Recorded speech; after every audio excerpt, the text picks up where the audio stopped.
আর এবার নজর রাখবো যুব ভারতীতে মেসি কাণ্ডে ফের অরূপ বিশ্বাসকে তলব করা হলো। আরো ডিটেল আপডেট নেব অনুপের কাছ থেকে। অনুপ, আবারও কবে তলব করা হলো?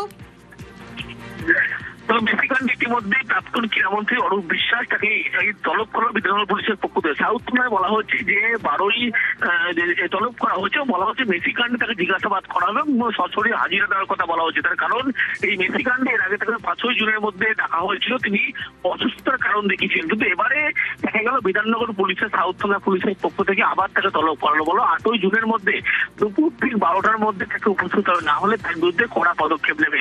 তার কারণ মেসির এই কাণ্ডে যখন শতদ্রু দত্ত অভিযোগ দায়ের করেছিল, সেই অভিযোগের পরিপ্রেক্ষিতে 5 তারিখের মধ্যে আসতে বলা হয়েছিল, কিন্তু তিনি 5 তারিখের আগে 4 তারিখে জানান যে তিনি অসুস্থ রয়েছেন, তাকে 14 দিন যাতে সময় দেওয়া হয়। কিন্তু পরবর্তী ক্ষেত্রে পুলিশের পক্ষ থেকে গোটা বিষয় খতিয়ে দেখা হয়। বিধাননগর পুলিশের পক্ষ থেকে আজকে সন্ধ্যার ঠিক আগেই দেখা গেল নোটিশ করা হলো অরূপ বিশ্বাসকে। প্রাক্তন ক্রীড়ামন্ত্রী অরূপ বিশ্বাস তাকে বলা হলো যে 8ই জুনের মধ্যে সরাসরি হাজির হওয়ার কথা। তার কারণ তাকে জিজ্ঞাসাবাদ করা প্রয়োজন, তার বিরুদ্ধে যে অভিযোগ দেওয়ার একাধিক ধারায় মামলা হয়েছে সেই পরিপ্রেক্ষিতে জিজ্ঞাসাবাদ করা হবে এবং 8ই জুনের মধ্যে ঠিক দুপুর 12টার মধ্যে হাজির হওয়ার কথা বলা হয়েছে। বেশ।